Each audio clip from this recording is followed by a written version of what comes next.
atin namang police report, the top 4 most wanted sa Santa Barbara, arestado. Para sa detalye, alamin sa ulat ni Idol Juana De Vera.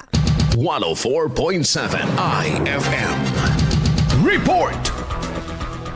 Arestado ang itinuturing na top 4 most wanted person municipal level sa Santa Barbara sa pinagsanib na puwersa ng kapulisan at San Jacinto Police Station sa Barangay Poblacion Norte noong Huwebes, Marso 12. Isinagawa ang pag-aresto sa bisa ng warrant of arrest laban sa suspect kaugnay ng kasong statutory rape at walang inirekomendang piyansa. Bukod dito, nahaharap din ang suspect sa 3 bilang ng sexual assault na mainirekomendang piyansang 180,000 pesos bawat kaso at acts of lasciviousness na mainirekomendang piyansang 72,000 pesos. Sa kasalukuyan ay nasa kustudiya ng Santa Barbara Police Station ang naarestong individual habang isinasagawa ang kaukulang legal na proseso at dokumentasyon. Samantala muling iginiit ng Pangasinan Police Provincial Office ang kanilang pangako na paiigtingin pa ang mga manhunt operation at palalakasin ang kooperasyon ng mga himpilan ng pulisya upang mapanatili ang kapayapaan at kaayusan at kaligtasan ng publiko sa buong lalawigan. Kasama mula rito sa IFM Dagupan, ito si Idol Juana De Vera, Tatak IFM.